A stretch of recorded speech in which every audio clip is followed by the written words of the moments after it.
Rain slashed against the alley. A cold whip of reality as I clutched the torn sleeve of my jacket. My name's Eli, an omega with nothing but a backpack and a stubborn heart.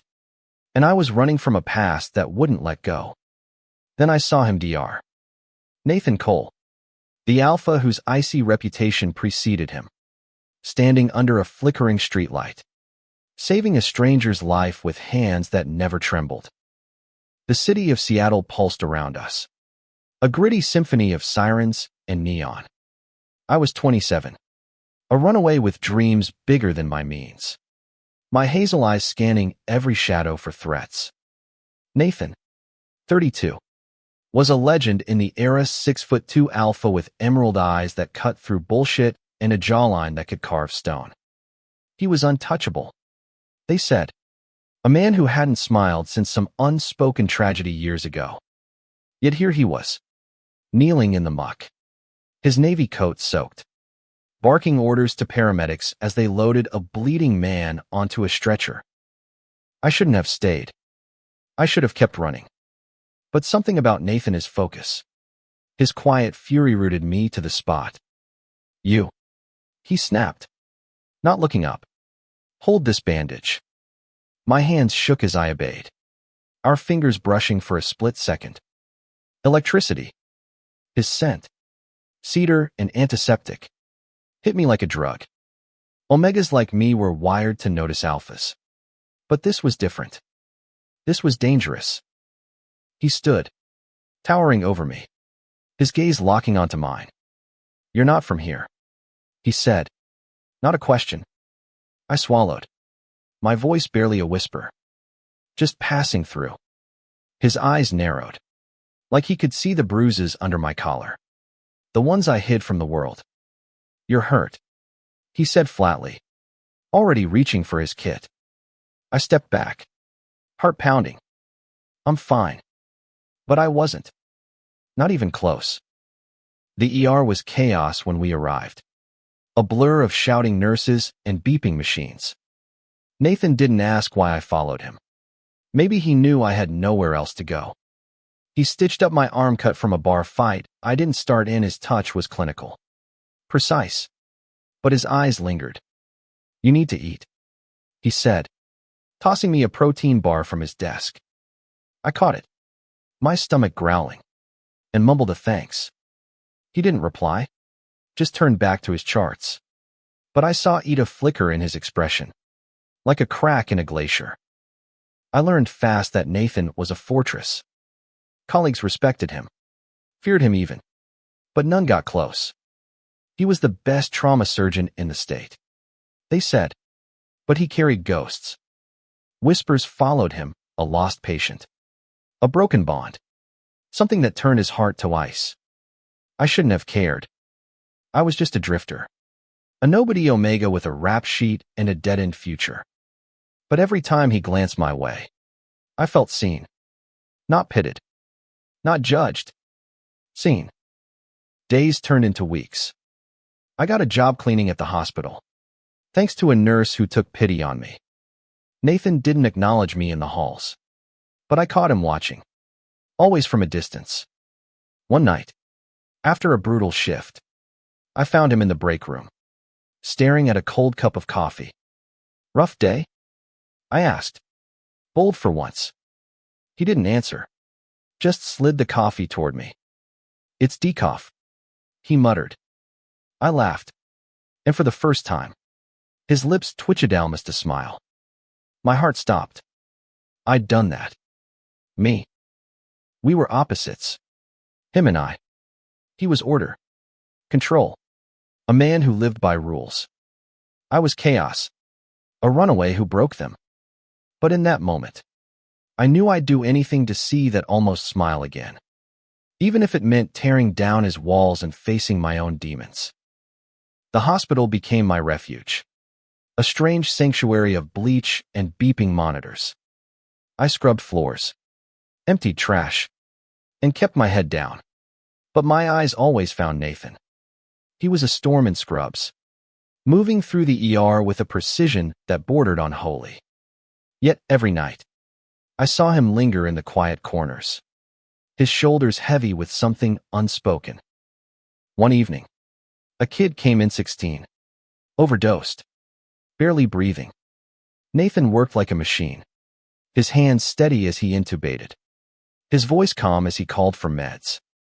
I watched from the doorway, mop forgotten, as he fought for that kid's life. When the monitors flatlined, Nathan didn't stop. He pumped the chest, his jaw tight, until the kid gasped back to life. The room exhaled, but Nathan's face stayed hard, like he'd lost something even in victory. I found him later on the hospital roof, the city sprawling below us, a mess of lights and secrets. "You saved him," I said, stepping closer. He didn't turn, just stared at the horizon. "Doesn't always work out that way," he said, his voice low, raw. I wanted to ask about the ghosts in his eyes, but I didn't. Instead, I stood beside him, our breaths fogging in the cold. "You're good at it," I said, "saving people." He glanced at me, and there it was again, that flicker, like he wanted to believe me. Days later, my past caught up. A guy from my old life, a beta named Ray, cornered me outside the hospital. He wanted money I didn't have, debts from a time I'd rather forget. His fist grazed my jaw before I shoved him off. Heart racing. Nathan appeared out of nowhere, his presence a wall of quiet menace. "Walk away," he told Ray, his voice like steel. Ray sneered but backed off, spitting threats as he left.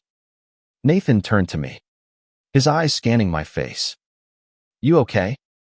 I nodded, but my hands shook. He noticed.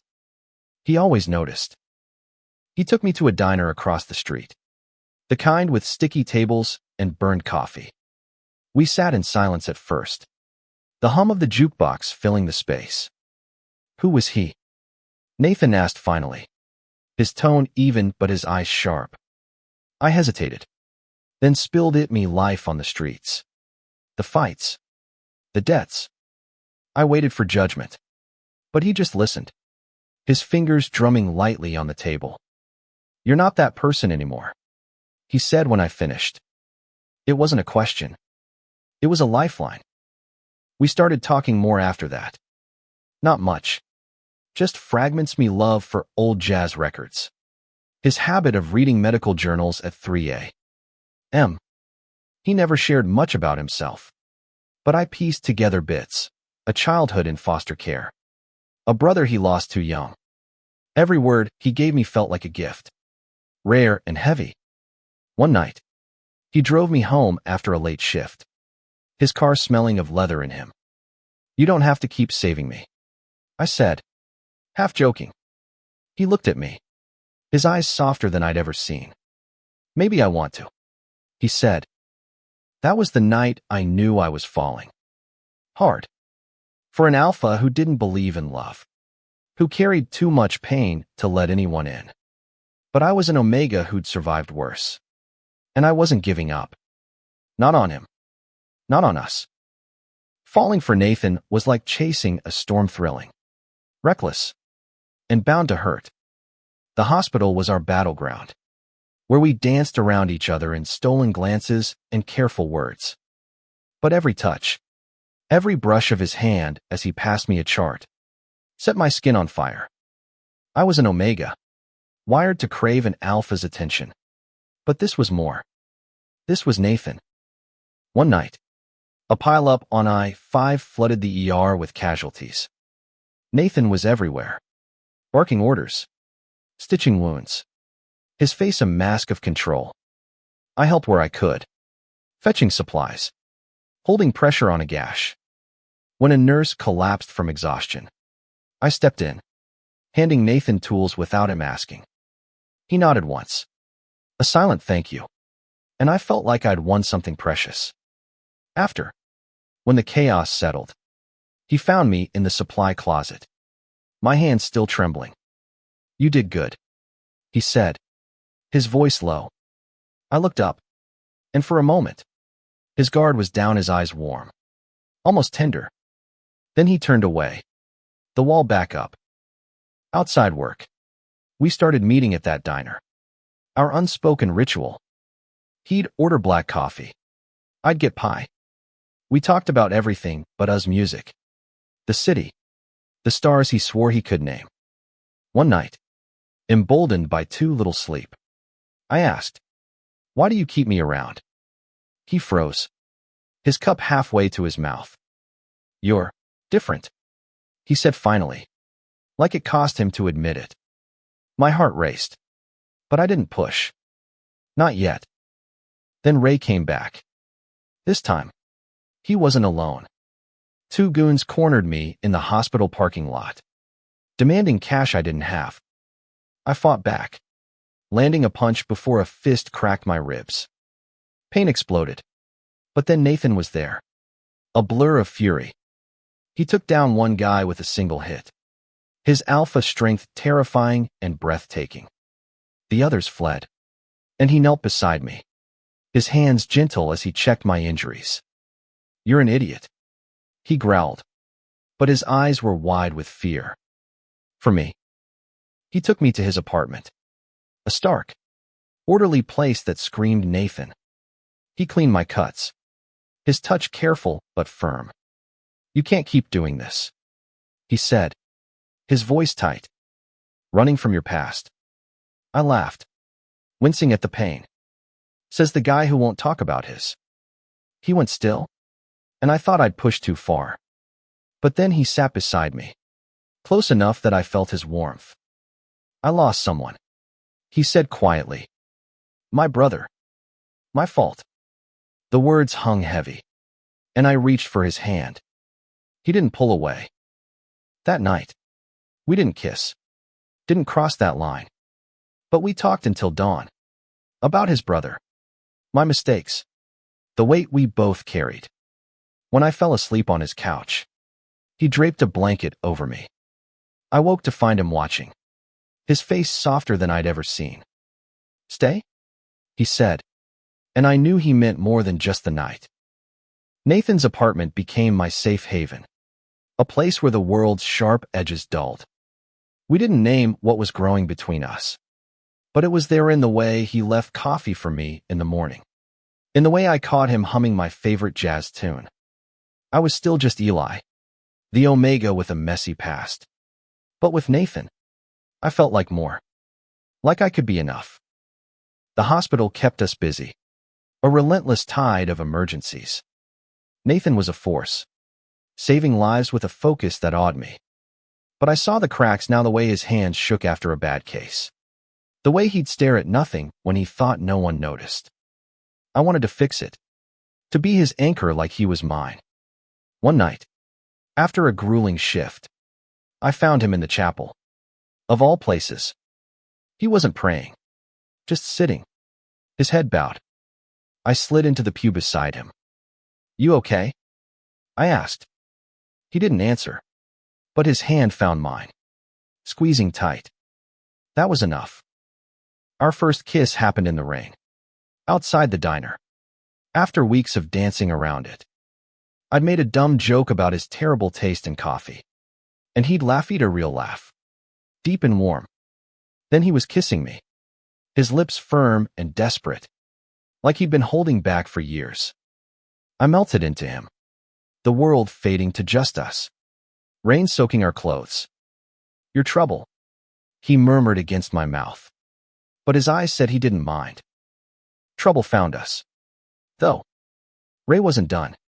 He sent a message through a mutual contact, "Pay up," or he'd burn my life down. I didn't tell Nathan, not wanting to drag him deeper into my mess. But he knew something was wrong, his alpha instincts sharp. "Talk to me," he said one night, his voice low, urgent. I brushed it off, but he grabbed my wrist, gentle but firm. "Eli, I'm in this with you." My chest ached at his words, but fear kept me silent. I'd lost too much to believe in forever. Then the ER got hit with a mass shooting cased in victims. Blood everywhere. Nathan was a rock, directing triage, but I saw the strain in his eyes. I stayed close, passing instruments, whispering encouragement when no one else could hear. We saved 7 that night, but 3 didn't make it. After, Nathan pulled me into a storage room, his hands shaking as he held my face. "I can't lose you too," he said, voice breaking. I kissed him, hard, promising I'd stay, even as Ray's threats loomed. That night, we crossed the line. In his apartment, his hands mapped my scars, his lips soft where the world had been cruel. It wasn't just physical, it was a vow. Unspoken, but real. I was his, and he was mine. But the world doesn't let omegas and alphas like us have peace. Not without a fight. Loving Nathan was like breathing for the first time, vital, overwhelming, and a little terrifying. We stole moments between shifts, his hand brushing mine in the hall, my head on his shoulder in the diner's dim light. But Ray's shadow grew darker. His goons started tailing me, their eyes glinting in the hospital parking lot. I kept it from Nathan, thinking I could handle it. I was wrong. One night, they jumped me behind the hospital. 2 against 1. Fists and a knife. I fought hard, but a blade nicked my side, blood soaking my shirt. I stumbled into the ER, vision blurring, and Nathan was there, catching me as I fell. "Eli." His voice was raw, his hands quick as he assessed the damage. He stitched me up himself, his jaw tight, eyes blazing with something fiercer than anger. "Who did this?" he demanded. I lied, said it was random, but he didn't buy it. "No more secrets," he said, his voice a low growl. I nodded, too tired to argue.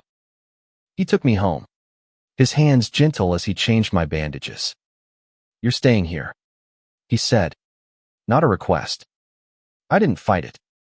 His apartment felt like home now, his scent everywhere. But guilt gnawed at Mimi past was bleeding into his life, threatening the man who'd finally let me in. I told him about Ray, the debts, the threats. His face darkened, but he didn't flinch. "We'll deal with it," he said, like it was that simple. I wanted to believe him. The hospital was tense, rumors of budget cuts and staff layoffs swirling. Nathan was under pressure, leading the ER through it all. I saw him snap at a nurse, then apologize, his exhaustion clear. I started leaving notes in his locker, dumb things, like song lyrics or bad jokes. He never mentioned them, but I caught him smiling once, reading one. It was enough. Then Ray escalated. He sent a photo to my phone, him and Nathan at the diner, his arm around me. The message was clear. He knew where to hit. Panic clawed at me, but Nathan was calm, deadly calm. "I've got contacts," he said. "Ex-cops. Security. He won't touch you." I stared at him. This alpha who'd built a life saving others, now ready to fight for me. "Why?" I whispered. He cupped my face, his thumb brushing my cheek. "Because you're worth it." We made a plan, pay Ray enough to back off, then get the cops involved. Nathan fronted the cash, his savings. No hesitation. It stung my pride, but he wouldn't hear my protests. "We're in this together," he said. The handoff was set for a warehouse downtown, neutral ground. But as we drove there, my gut screamed that this wasn't the end. Ray didn't play fair, and Nathan, for all his strength, wasn't bulletproof. The warehouse was a tomb of rust and shadows, the air thick with damp and menace. Nathan's hand gripped mine as we stepped inside, the cash in a duffel at his side. Ray waited with 3 others, their smirks sharp as knives. My heart pounded, but Nathan's calm was a lifeline. "Let's make this quick," he said, his voice steady, commanding. Ray laughed. "An ugly sound. You think money fixes this, Doc?" I saw the glint of metal to lady, a gun in Ray's hand, aimed at Nathan. Time slowed. I lunged, shoving Nathan aside as the shot rang out. Pain seared my shoulder. Hot and blinding. Nathan roared, tackling Ray, his fists a blur.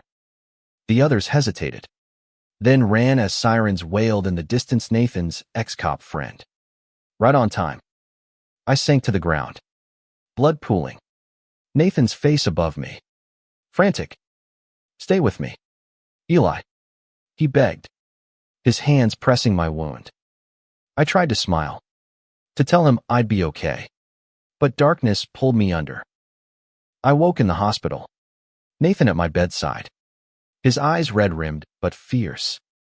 You're an idiot, he said, voice cracking. Never do that again. I reached for his hand. Weak, but stubborn. Had to save you, I rasped. He leaned down, kissing my forehead, and I felt his tears. For the first time, I saw the man behind the alpha, the one who'd lost too much to lose me too. Ray was arrested. His crew scattered. Nathan's contacts made sure the charges stuck: extortion, assault, attempted murder. But the victory felt hollow. I was alive, but the bullet had torn through muscle, leaving me weak, dependent. Nathan was there every day, changing dressings, bringing takeout, reading to me when I couldn't sleep. He told me stories of his brother, his voice soft with grief but lighter with every word. I told him about my dreams, the ones I'd buried: music, a life beyond running. He listened, really listened, and I fell harder. Recovery was slow, painful. Nathan pushed me, gentle but firm, through physical therapy. One day, frustrated, I snapped at him. Why do you care so much? He knelt in front of me, eyes blazing. Because you're my home, Eli. I didn't know I could have that again. My throat tightened, and I kissed him, messy and desperate, like it could seal us together. But peace was fragile. Whispers started at the hospital about us, about an Omega janitor and the Alpha doctor. Some were kind, others cruel. Nathan didn't care, but I did. I'd brought chaos into his orderly world, and I wondered if I was worth the cost. He sensed my doubt, pulling me close one night. We're stronger than this, he said. I wanted to believe him, but fear lingered.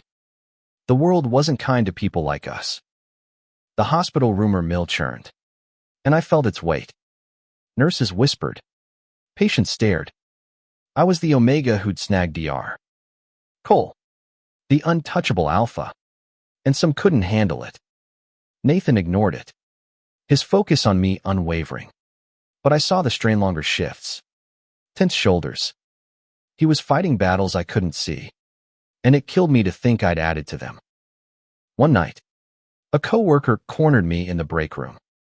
You don't belong here, she spat, her words sharp with disdain. He's slumming it with you. I wanted to fight back, but doubt choked me. Was I dragging him down? That night, I told Nathan I might leave, find a new city, let him have his life back. His face darkened, and he pulled me into his arms. You're not going anywhere, he said, fierce. I choose you, Eli. Every day. His kiss was a promise, and for the first time, I let myself believe it. We started building something real. He took me to a jazz club, my kind of place, and watched me sway to the music, his eyes soft. I taught him to laugh again, to loosen his grip on control. He taught me to trust, to stop running. We cooked together, burned half the meal, and laughed until we couldn't breathe. But the world kept pushing. A hospital board member questioned Nathan's professionalism, hinting at our relationship. He didn't back down, his voice cold as he defended us. My personal life doesn't affect my work, he said. They backed off, but the tension lingered. Then came the letter. Anonymous. Slipped under Nathan's door. Leave him, or he pays. My blood ran cold. Ray was in jail, But his reach wasn't. Nathan burned the letter, his jaw tight. "They won't touch you," he said, but I saw the fear in his eyes. We doubled security, stayed vigilant, but the threat hung like a storm cloud. I couldn't shake the feeling that my past would ruin us. One night, after a quiet dinner, Nathan pulled out a ring, simple, silver, etched with a tiny star. "It's not a proposal," he said, almost shy. "It's a promise. You and me. No matter what." I slid it onto my finger, tears blurring my vision. "I'm in," I whispered. We made love that night, slow and tender, like we could hold the world at bay. But deep down, I knew the fight wasn't over. Not yet. The ring on my finger was a quiet rebellion, a symbol that Nathan and I were more than the world's judgment. But peace was a fleeting guest. The threats escalated. Tires. A brick through Nathan's car window. Each one chipped at my resolve. But Nathan was a rock, his hand steady in mine. "We'll get through this," he said, and I clung to his certainty. The hospital board called a meeting, their eyes cold as they questioned Nathan's focus. I waited outside, my stomach in knots, knowing I was the reason. He emerged, face grim but unbroken. "They're watching me," he said, "but I'm not backing down." I wanted to scream, to tell him to let me go. But he kissed me instead, fierce and unyielding. "You're worth it," he said, and I broke, sobbing into his chest. We tracked the threats to one of Ray's old crew, a desperate man named Vince. Nathan's contacts cornered him, and he confessed Ray had ordered a final hit from behind bars, a last stab at control. The police moved fast, shutting it down, but the damage was done. I felt exposed, a liability. Nathan saw my doubt and pulled me close. "We're stronger than them," he said. "Always will be." Months passed, the threats fading like a bad dream. I started music classes, chasing the dreams I'd buried. Nathan came to my first recital, his smile brighter than the stage lights. He was still the cold alpha to the world. But with me, he was warmth, laughter, home. We moved in together, his apartment now ours, filled with my records and his books. The hospital rumors quieted, replaced by grudging respect. We'd fought for our place and won. One night, under the stars on that same hospital roof, Nathan pulled me close. "You made me believe again," he said, his voice thick. "In love. In life." I kissed him, my heart full. "You saved me first," I said. We stood there, two broken souls made whole. Our love a quiet triumph over pain. The world would always have its claws, but we had each other, and that was enough.